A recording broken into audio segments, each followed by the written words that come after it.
বাড়ির সামনে থেকে 6 বছরের শিশু কন্যাকে অপহরণ করার ঘটনা ঘটল। ঘটনাটি ঘটেছে আজ শনিবার সকাল 10:30 নাগাদ হরিশ্চন্দ্রপুর থানা এলাকার সালালপুর গ্রামে। অপহৃতা শিশু কন্যার নাম আফরোজা খাতুন। শিশুটি স্থানীয় একটি বেসরকারি নার্সারি স্কুলের প্রথম শ্রেণীর ছাত্রী। স্থানীয় সূত্রে জানা গিয়েছে, আজ সকালে মেয়েটি বাড়ির সামনে পাড়ার শিশুদের সঙ্গে খেলছিল। এমন সময় হেলমেট পরিহিত 2 মোটরসাইকেল আরোহী ওই এলাকায় এসে মেয়েটিকে জোরপূর্বক মোটরসাইকেলে বসিয়ে নিয়ে দ্রুত বেগে চলে যায়। ঘটনার আকস্মিকতায় চমকে যায় সকলে। এরপরে স্থানীয়রা চিৎকার চেঁচামেচি শুরু করে। দৌড়ে বাইকটির পেছনে ধাওয়া করে স্থানীয় বাসিন্দা এবং মেয়েটির মাসিও। তবে তাদের হাত থেকে কোনো রকমে ওই 2 অপহরণকারী মেয়েটিকে নিয়ে পালিয়ে যায়। ওই 2 অপহরণকারীর ছবি এলাকার বিভিন্ন সিসিটিভি ক্যামেরায় ধরা পড়েছে। স্থানীয় সূত্রে জানা যায়, ওই 2 বাইক চালকও মেয়েটিকে চণ্ডীপুরের দিকে দেখা গিয়েছে। ঘটনায় চাঞ্চল্য ছড়িয়েছে এলাকা জুড়ে। জানা গিয়েছে, ওই বাইকের কোনো নম্বর প্লেট ছিল না। ঘটনার খবর পেয়ে এলাকা জুড়ে তল্লাশিতে নেমেছে হরিশ্চন্দ্রপুর থানার পুলিশ। ইতিমধ্যে বাংলা বিহার সীমান্ত সমস্ত নাকা চেকিং চলছে জোরদার।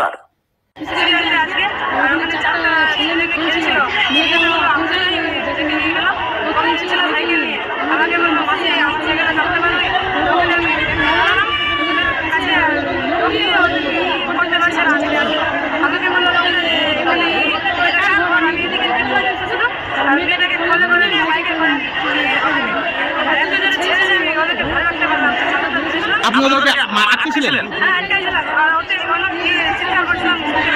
ওরা কি করেছিল? ওরা গায়ে কি দেওয়া ছিল?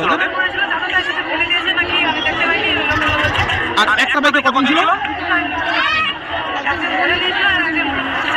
কোন দিক থেকে আসছিল? আগে থেকে ছিল না? মানে কেন অপহরণ করলো কি মনে হচ্ছে? কোন দিকে নিয়ে গেল বাচ্চাটাকে?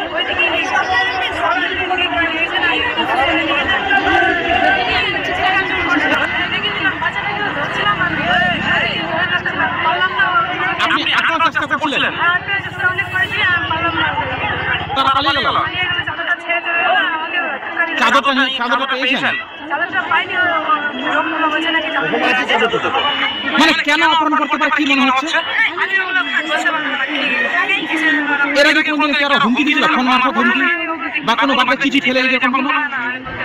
তো কি মনে হচ্ছে একটা সাধারণ বাচ্চাকে অপহরণ করার পিছনে কি কারণ মনে হচ্ছে?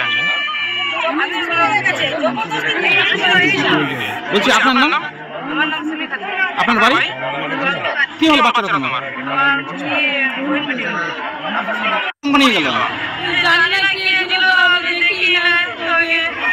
কোন দিক থেকে আসছিল তারা?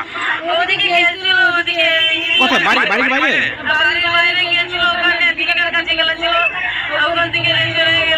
কতজন ছিল অপহরণকারীরা?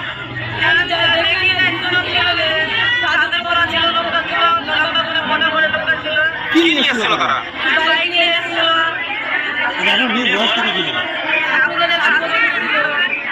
কি হিন্দুমান কি করছেন? কোনো কিছু হিন্দুমান করছেন না? ঘোরাফেরা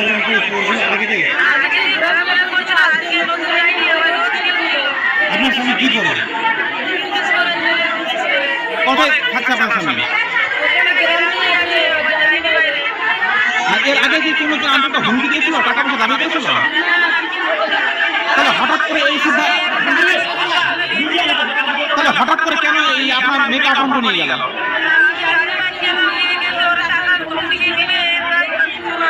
আপনার নাকি পড়াশোনা করতো? কোন স্কুলে? কোন ক্লাসে পড়ছিল?